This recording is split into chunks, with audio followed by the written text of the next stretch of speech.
Big thanks to Best Buy Mobile for providing Phone Dog and Droid Dog with 2 Motorola Droids. Not only can we review these things on video for you, we have 2 to give away before the holidays.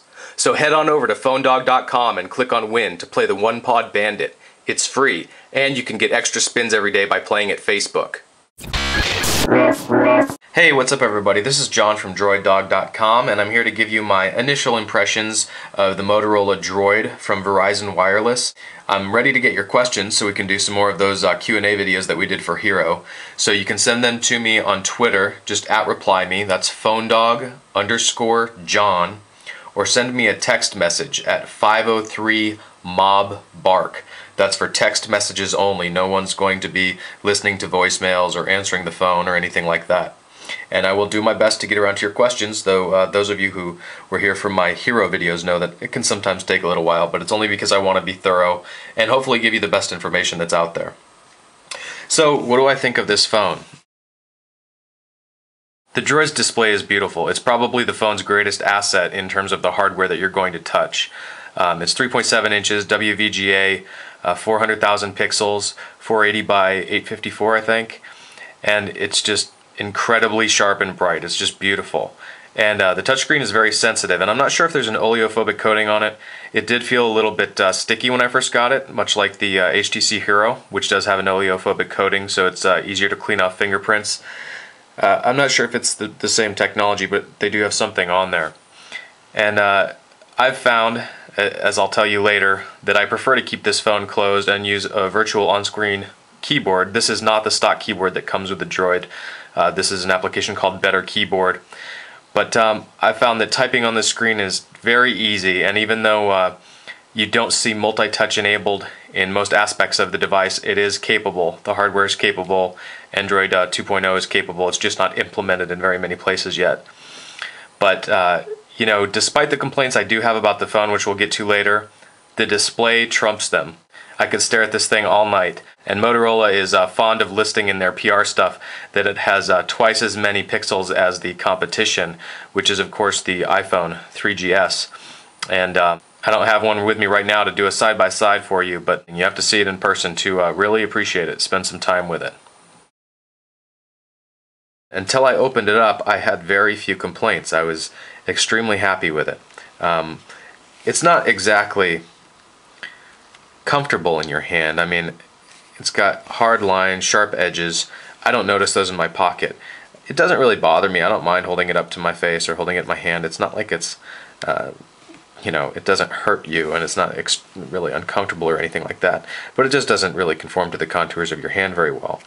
But, you know, in exchange for that, you get this very distinguished, sharp, high-end look, I think.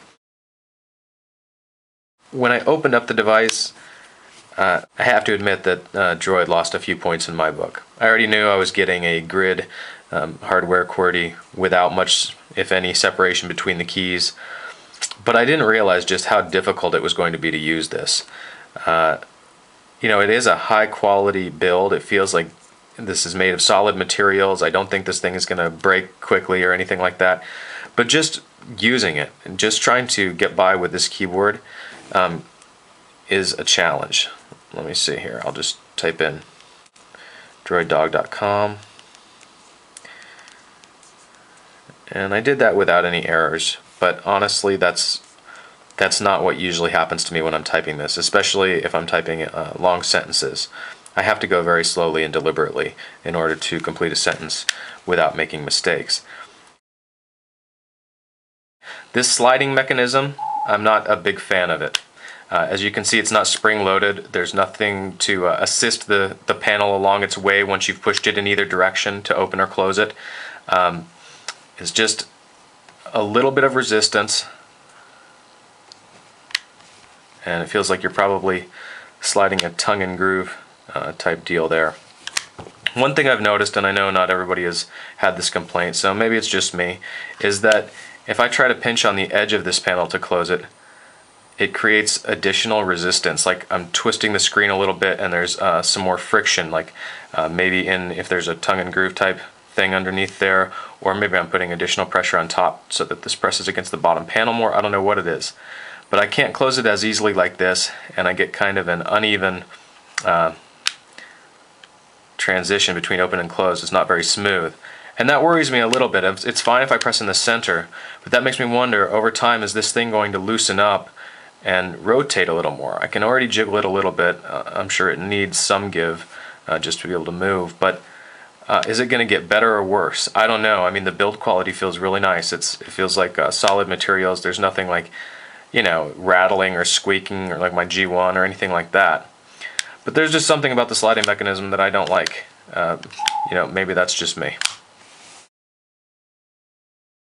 In terms of the camera, I'm not going to go real in depth here because I'm going to do a dedicated video review of that. But I'll just tell you my initial impressions of that real quick. First thing I noticed that I didn't really like about the camera was that pressing the dedicated camera key does not launch the software.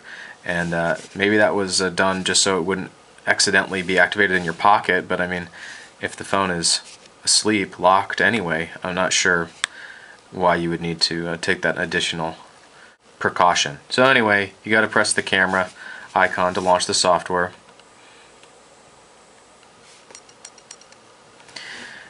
And this is probably not the ideal condition here for test photographs, but I just want to show you how quickly it goes.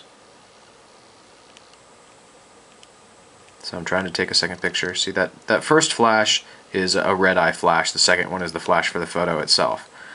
So let me give you a better idea on timing here. Just took a picture. There.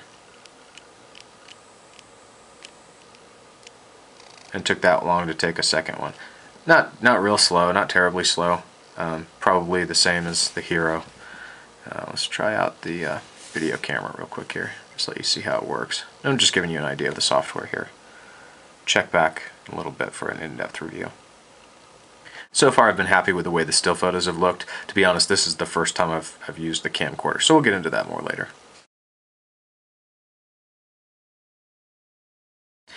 Same deal with Android 2.0 and Google Nav. I'm not going to say much here because I plan on doing some dedicated content for both of them, but I'm very happy with Android 2.0. I'll just let you see the settings real quick because that's the first place I noticed a big difference between Android 1.6 and 2.0. There's just a lot of additional options in here. Unfortunately, there's not a new Android keyboard. It's exactly the same, which is, you know, kind of a drag. I'm not a big fan of the Android keyboard.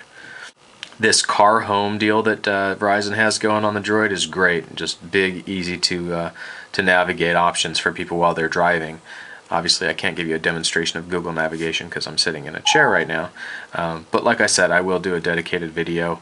It's wonderful. I love it. My wife is an iPhone owner, and she's jealous. She wants Google navigation. Okay, so that's enough of my initial impressions. Let's get to the first question that somebody sent in, and they wanted to know if you could install HTC's Sense keyboard on the Droid. And we'll try it here together for the first time and find out. I put HTC IME on my SD card.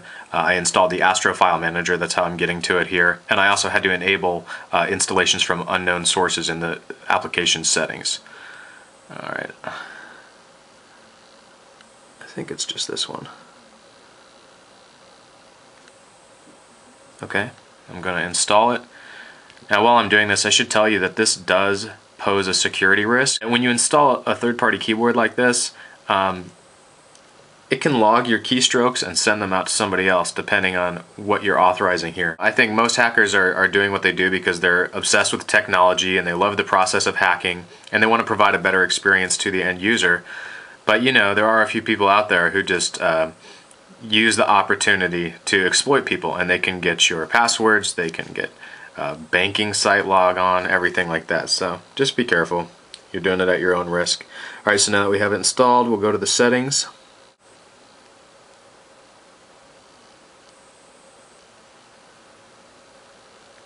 Force closed, so maybe it doesn't work.